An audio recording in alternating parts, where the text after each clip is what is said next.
Hi friends, welcome to my channel Learn What You Understand SYBF. So today we are going to do CA first lesson classification of cost and cost sheet part 1 introduction and format.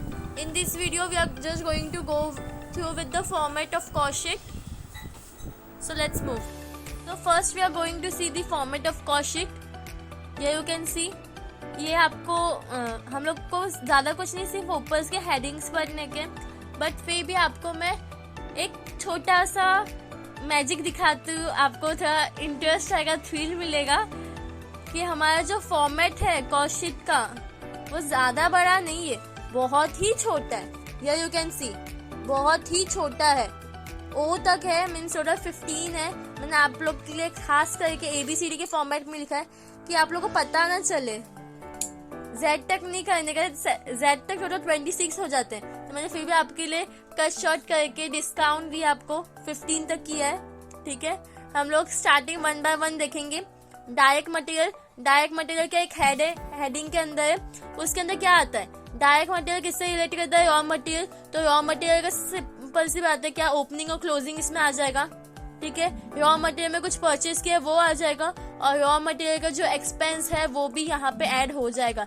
Here you can see, चाहे वो carriage inward हो, जो भी raw material से related कोई भी चीज होगी वो यहाँ पे क्या हो जाएगी, ऐड हो जाएगी. एंड सिर्फ क्लोजिंग स्टॉक यहाँ पे माइनस हो जाएगा. ठीक है, सो आपको क्या मिल जाएगा? आपको डायरेक्ट मटेरियल. एक चीज होप आपको क्लियर हो गई होगी डायरेक्ट मटेरियल की. मूविंग टू डायरेक्ट वेजेस, जो आपको डायरेक्टली दिया रहेगा, डायरेक्ट वेजेस से डायरेक्टली दिया रहेगा. सेम वे डायरेक्ट एक्सपेंसेस भी आपको डायरेक्टली ही दिया रहता है. ओके, जरा कंफ्यूज मत होना. ठीक है, डायरेक्ट से हटके अभी हम प्राइम कॉस्ट पे आते हैं, that is D prime cost. इसमें आपको क्या करना पड़ेगा? आपका direct material, direct wages and direct expenses को आपको ऐड करना पड़ेगा. तो आपको क्या मिलेगा? आपका प्राइम कॉस्ट. ठीक है, ये हमने कहाँ तक किया? A, B, C and D तक. फोर्थ पे आते हैं वर्क या फैक्ट्री ओवरहेड. इसमें कुछ नहीं है, फैक्ट्री है. फैक्ट्री से रिलेटेड जो भी चीज होती, जो भी एक्सपेंसेस है, जो भी है, सब यहाँ पे आएगा. एक बार सिर्फ हम लोग पढ़ेंगे, याद नहीं करना, सिर्फ पढ़ेंगे. That is depreciation of plant and machinery. कहाँ पे होता है प्लांट एंड मशीनरी? फैक्ट्री में. फैक्ट्री बिल्डिंग, फैक्ट्री में. रिपेयर्स ऑफ मशीनरी कहाँ पे होता है? फैक्ट्री में. Insurance of machinery and factory building कहाँ पे होगा? फैक्ट्री में. Drawing office salary, drawing office salary बोला है, तो ये कहाँ पे होगा? फैक्ट्री में होगा. ठीक है, factory rent, weights and taxes factory का है. लूज टूल्स रिटर्न ऑफ कहाँ पे होता है? फैक्ट्री में होता है. इनडायरेक्ट वेजेस कहाँ पे होता है? फैक्ट्री में मिलता है. इनडायरेक्ट मटेरियल्स भी फैक्ट्री में आएगा. देखो ये इनडायरेक्ट है, डायरेक्ट नहीं है. इनडायरेक्ट कहाँ पे आएगा? फैक्ट्री में. Technical director salary, technical director किस में आता है? फैक्ट्री में. पावर एक्सपेंसेस, इलेक्ट्रिसिटी कहाँ पे? फैक्ट्री में. वर्क मैनेजर सैलरी कहाँ पे? आपके लिए सिर्फ ये सारी चीजें कहाँ पे जाएंगे? फैक्ट्री में ही जाएंगे. आपको इतना याद करने की जरूरत नहीं है. आपको जब दिया रहेगा फॉर्मेट, ट्रायल बैलेंस शीट जो भी आपको दिया रहेगा, उसमें आप देख के आपको समझ में आ जाएगा कौन सा फैक्ट्री में जाएगा और कौन सा किस में जाएगा. ठीक है, आपको ये सबको टोटल करना है. देन आफ्टर दैट आप सब ऐड कर दोगे तो आपको क्या मिलेगा? Total factory overhead. ठीक है, उसका अमाउंट यहाँ पे आ जाएगा. फैक्ट्री का आपका हो गया. तो फैक्ट्री के बाद क्या होता है? आपका लेस हो जाएगा. क्या हो जाएगा? Less scrap value, sale of scrap. क्या ये? Less sale of scrap. F, G पे आपका क्या हो जाएगा? दो चीज हो जाएगा, एक ऐड हो जाएगा, एक लेस हो जाएगा. क्या हो जाएगा? WIP that is work in progress. Add opening stock of WIP, less closing of stock of WIP, दोनों G के हेडिंग में ही आएगा. H पे आपका आ जाएगा टोटल फैक्ट्री कॉस्ट या work cost, that is D plus E minus F plus G. मतलब D प्राइम कॉस्ट, E आपका factory overhead, minus F sale of scrap plus G that is your opening stock of WIP less closing stock of WIP. इसके बाद आपके पास क्या आता है? I आता है. I for office and administration overhead. इसमें आपके पास क्या क्या आएगा? Staff salary, general expenses, directors fees, office rent, depreciation of office furniture, audit fees, convenience, office gas and water charges, office expenses, printing and stationery, office electricity, telephone charges, depreciation of office computer. At the end आपको finally सब add करके क्या मिलेगा? Total office and administration overhead. जिस भी heading को पढ़ने जब आपको इसमें ऑफिस ऑफिस ऑफिस इतना भरा हुआ मिलेगा कि पूछो मत। तो सिंपल सी बात है, ऑफिस से रिलेटेड जो भी चीज़ होगी, स्टाफ सैलरी कहाँ पे देते हैं, ऑफिस में देते हैं, ठीक है। डायरेक्टर्स फीस ऑफिस में आ जाएगी, जनरल एक्सपेंसेस ऑफिस में आ जाएगा, ऑडिट कहाँ पे होता है, ऑफिस में होता है, सिंपल सी बात है, ठीक है। उसके बाद आपके पास क्या आएगा, add opening of finished goods less closing of finished goods, किसमें जे में आ जाएगा। के में आपके पास क्या है, COGS that is cost of goods sold, I plus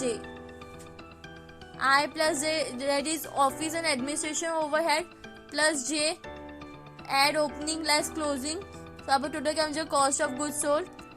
and ये एक्चुअली में आपका क्या है, cost of goods sold H plus I plus J है, दैट इज H आपका जो यहाँ पे टोटल फैक्ट्री कॉस्ट रहेगा plus office administration overhead plus opening of finish stock and closing of finish stock या फिनिश गुड्स।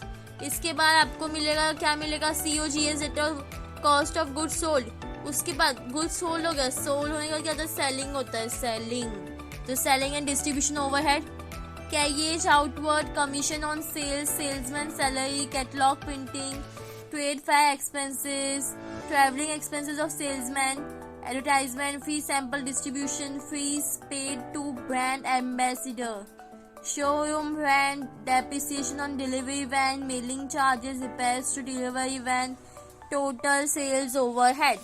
यहाँ पर कहाँ पे चल जाएगा, क्या है आपके पास cost of sales that is K plus L, ठीक है। उसके बाद आपके पास क्या है, एड प्रॉफिट लेस लॉस, आपको फाइनली क्या मिलेगा, सेल्स कैसे मिलेगा, M को प्लस करना है अगर प्रॉफिट है तो, या फिर लॉस है तो माइनस करने के, तो आपको क्या मिल जाएगा, सेल्स टोटल हो गया, ठीक है। हम लोग ये शॉर्ट फॉर्म करते फटाफट, क्या है, फर्स्ट A क्या है हमारा, डायरेक्ट मटेरियल्स, B क्या है, डायरेक्ट वेजेस, C क्या है, डायरेक्ट एक्सपेंसेस, एंड D क्या है, प्राइम कॉस्ट, ठीक है। A plus B plus C, यहाँ तक समझा, ओके। ये आपको फॉर्मूला हम लोग फटाफट छोटा सा क्विक रिवीजन करें। E फॉर क्या है आपका, फैक्ट्री ओवरहेड, ठीक है, फैक्ट्री ओवरहेड के बाद आपको क्या मिलेगा, क्या होता है फैक्ट्री ओवरहेड के बाद, लेस करोगे, फैक्ट्री में से क्या मिला आपको, स्क्रैप मिला, तो सेल ऑफ स्क्रैप, ठीक है। F हो गया, F के बाद क्या आता है, G पे हमारे पास क्या है, एड, पहले हम लोगों के पास एड ओपनिंग ऑफ WIP, मैं शॉर्ट फॉर्म लिख रही हूँ, एंड क्लोजिंग ऑफ WIP, पहले WIP का आता है, उसके बाद फिनिश गुड्स का आता है हमारे पास, ठीक है। G हो गया, H फॉर आपका क्या आएगा, टोटल फैक्ट्री ओवरहेड मिलेगा आपको, टोटल फैक्ट्री ओवरहेड, ठीक है, सॉरी ओवरहेड नहीं, टोटल फैक्ट्री कॉस्ट मिलता है आपको। ये किसको ऐड करोगे आप इसमें, D plus E minus F plus G, ठीक है। ये H हो गया, I फॉर ऑफिस, हम लोग का ABCD का कुछ अलग ही चालू है, तो office and administration overhead. J for आपका add opening of and less closing of, क्या हो जाएगा, फिनिश गुड्स, ठीक है, शॉर्ट फॉर्म है फिनिश गुड्स FG, क्लोजिंग, ये J हो गया। J के बाद क्या आता है, आगे करो K, यहाँ पे मैं लिखती हूँ, K for COGS that is cost of goods sold, कैसे मिलेगा आपको, H plus I plus J, ठीक है। L पे आ जाते हैं, L फॉर सेलिंग हो जाता है हमारा, सेलिंग एंड डिस्ट्रीब्यूशन ओवरहेड, ठीक है, L हो गया। M पे आ जाओ, M आपका कॉस्ट ऑफ सेल्स होता है, cost of sales K plus L, N होता है आपका एड या फिर लेस प्रॉफिट और लॉस, ठीक है। वो आपको क्या मिलेगा, आपका सेल्स मिलेगा बाय M प्लस करो या माइनस करो N को। ये हम लोग एक बार शॉर्ट रिवीजन कर लिया, आप यहाँ पे एक बार वापस पूरा फॉर्मेट देख लो। हम लोग इसी फॉर्मेट पे बेस्ड हमारे सारे question classification of cost and cost sheet में करेंगे सॉल्व, ठीक है।